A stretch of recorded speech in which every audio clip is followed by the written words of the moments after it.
Hello and thank you for tuning into Millennial Movies. I am your host, Jesse James, and today I'm going to be bringing you my Stranger Things Season 3 theories, and well, some of them are just going to be my plain nerdy hopes for Season 3, but that's okay, because Stranger Things Season 1 and 2 are both awesome-tacular. But you already know that. So, let's get right into this video. First off, I want to talk about Mr. Domino's Pizza Guy himself, Steve Harrington. Now, this is a character that I can admit I was wrong about. I misjudged him in season one. I didn't believe that he fully turned into a good guy, but in season two, they continued on with his story arc, and he's become one of the most well developed characters in the entire series. And some of you are wondering if Steve Harrington could possibly get back with Nancy, and I'm gonna tell you right now, that's a big resounding no. No way, Jose. That should not happen. Steve deserves better than Nancy, and plus she has Jonathan now. But we'll talk about that later. Steve Harrington is a guy who really he lost his girlfriend, he lost his popularity, and he himself chose to become a better person. So in that he lost his old, quote unquote friends. They weren't really good friends to him, but you know what I mean. So he really has nothing left in Hawkins. The only thing that he has is Dustin, really, his friendship and his older brother type of relationship connection that he has with Dustin that he developed in season two. So for Steve in season three and beyond, I really hope that he does go to college like he was hoping to in the beginning of Stranger Things season two.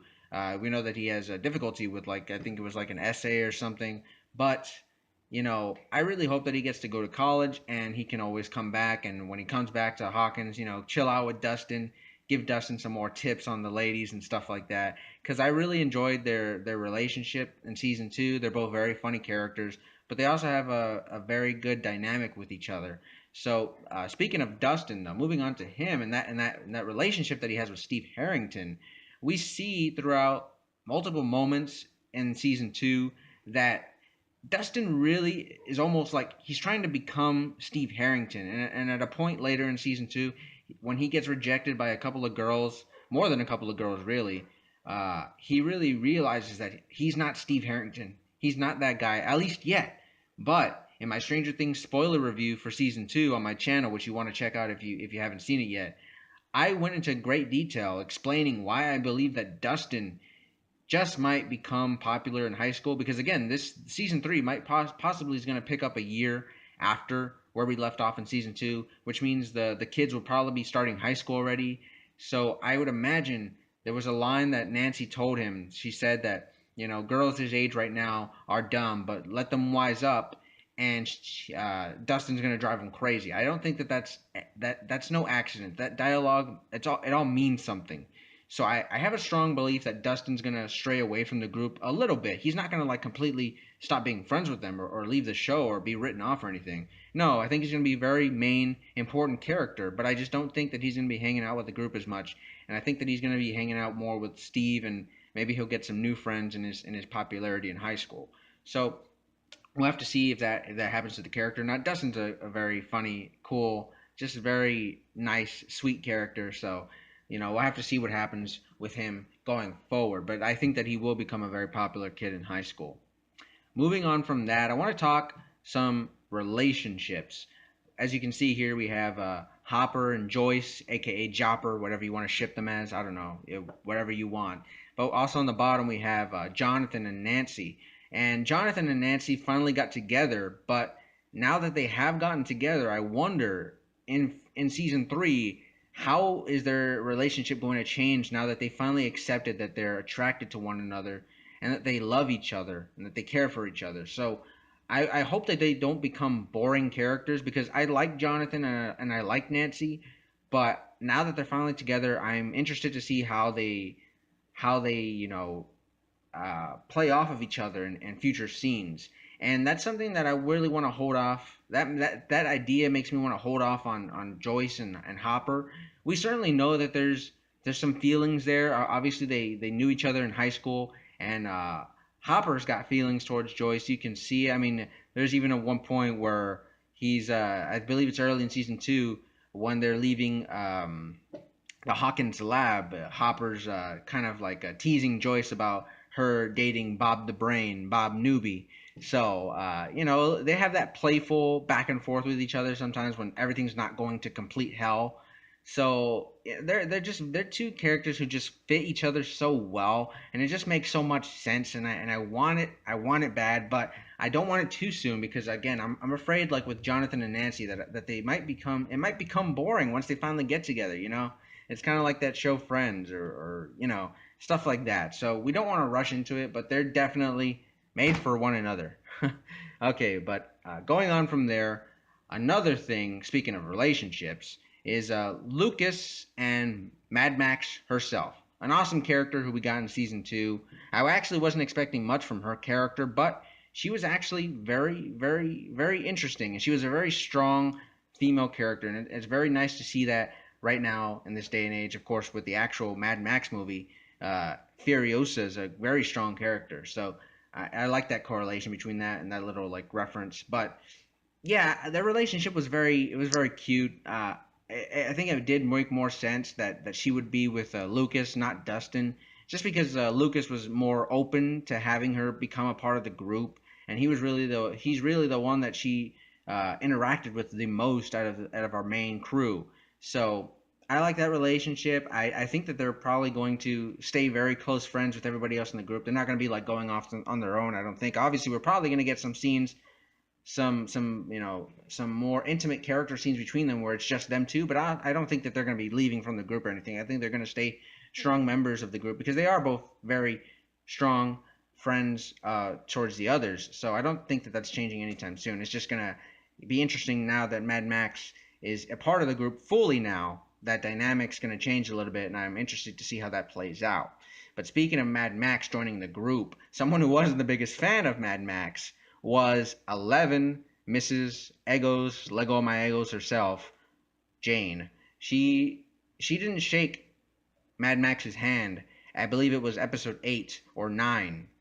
8 or 9, I'm not sure exactly right now at the top of my head, but she didn't shake Mad Max's hand because obviously she was jealous of earlier when she saw that Mike and Mad Max were like talking, having a little moment in the gym, which wasn't really anything because she had no clue how damn much Mike was trying to push her away from the group because he was missing 11, and Mike called you 11 like 364 days or 362 days, something crazy like that. He calls you every night. Come on, 11.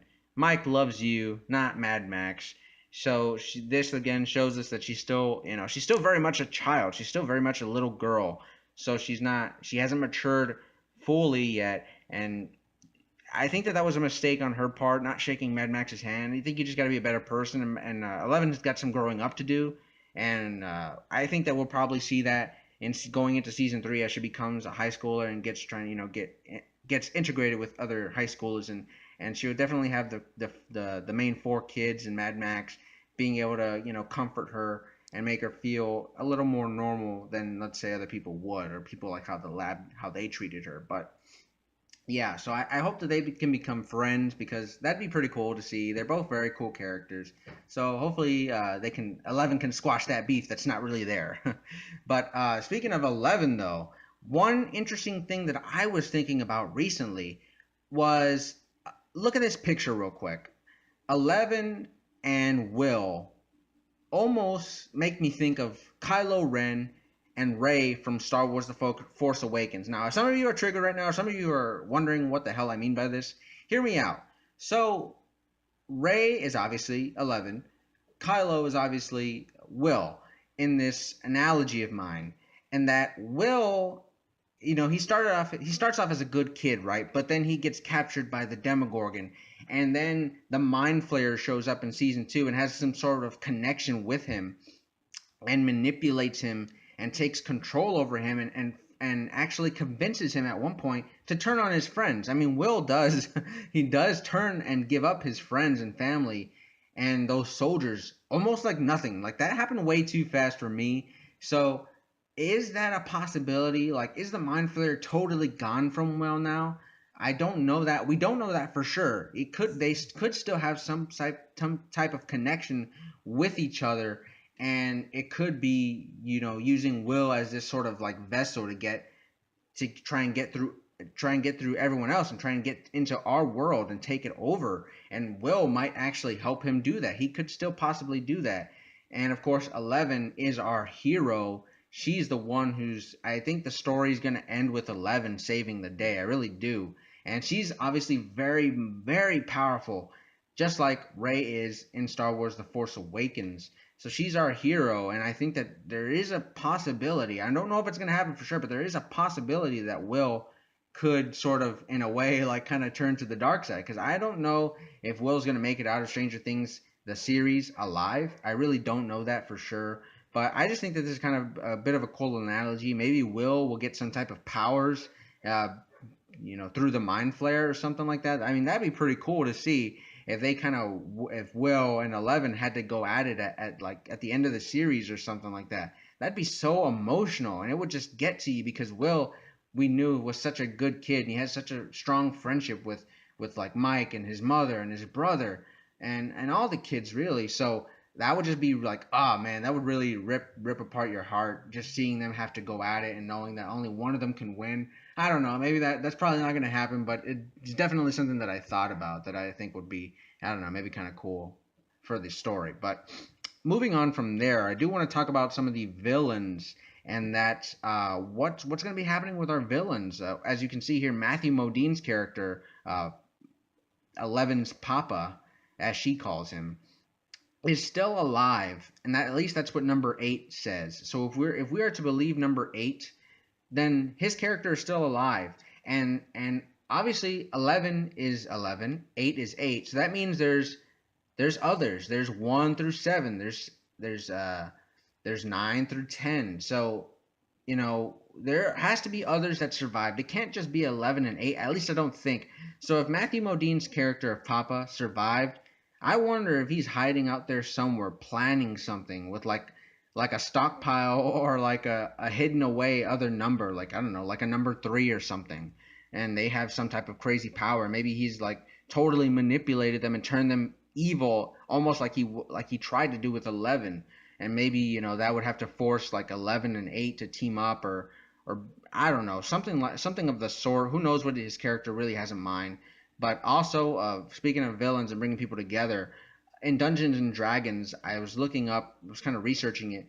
It appears that there's a character by the name of the Beholder, and I guess it's like this is the biggest, baddest creature in Dungeons and Dragons. I could be wrong. You could correct me. I don't know much about that game, but it looks like it's like the biggest, baddest in the game. So if something crazy like that was introduced too, that would like piss off the Mind Flare and like all the other smaller creatures in the Upside Down, and maybe that could like bring those creatures and 8 and 11 to have to like team up, almost like a Family Guy, that one gag with Jaws attacking Chief Brody and them having to team up together once bigger Jaws shows up. So I don't know, that'd be something cool too. I guess that could be one direction they go in, where something much crazier comes in, pisses off the Mind Flare, the smaller creatures 8 and 11, and of course our crew have to team up to try and get rid of it once and for all and save the day. Who knows? I mean, that's just one possibility.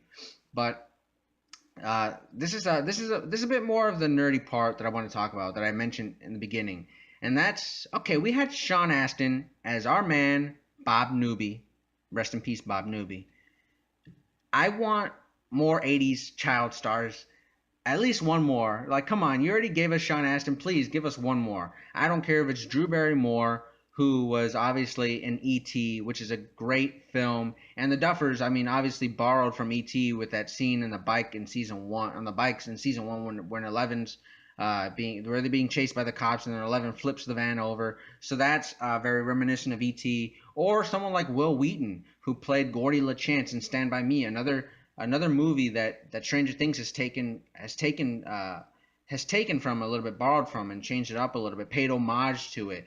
And a couple of scenes where, like, even in season 2, where Dustin and Steve were on the railroads talking to each other. That's very reminiscent of scenes in Stand By Me. And Mike and Will have a very close friendship that reminds me of Gordy LaChance and Chris Chambers. And Will Wheaton's awesome. The guy's just awesome. Yeah, I mean, I want to see him in more stuff. I know he doesn't act as much lately, but that'd be pretty cool, at least for me as like a mega nerd of these older movies from the 80s and 90s. So Moving on from there, though, I do want to talk about one disappointment and one thing that I did not get at all, which was the inclusion of Mad Max's sister, Billy. The actor's good. I mean, he's one of the Power Rangers, but I don't get his character. I don't get what his purpose was. I don't. He didn't serve anything to the story. He was really just an a-hole. He was really just a human antagonist who provided nothing to the story. I mean, I guess sure they used him to give Mad Max a little bit more of a backstory and a little bit more of an arc with her overcoming him at the end. But aside from that, I don't see what was the point of his character. I mean, he doesn't have any redeemable qualities either. He's not like the lovable kind of jerk that Steve was a little bit in season one. He's not. He wasn't even that either. So I don't understand what was the purpose of his character. I really don't expect much from him in further later seasons. I really kind of just hope he gets eaten by a demodog, and it should have been him, not Bob Newby. Rest in peace, Bob Newby. Anyways, but to close off on a more of a lighter note, I do think that unlike in season two, where Mike's character really kind of took a back seat, I think that was because of him filming Finn Wolfhard filming It, which is obviously a big movie.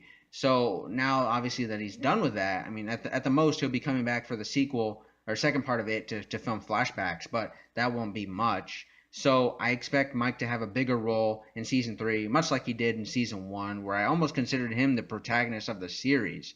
So, and hopefully he'll be a lot nicer to Mad Max and, be a little less down now that he's got his 11 back. So it'll be interesting to see how they interact with each other in high school again, if they pick up in high school. So, yeah, this has just been my Stranger Things season three predictions, I guess. Predictions, theories, some wants.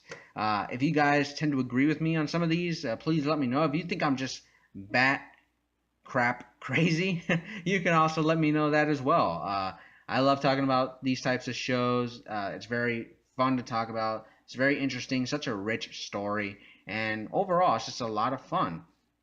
So, anyways, guys, this has been Jesse James. You're watching Millennial Movies. So, if you like this type of content, movie news, movie reviews, TV reviews, I also have been considering doing short, scary stories. I did two on my channel a while back if you want to check them out.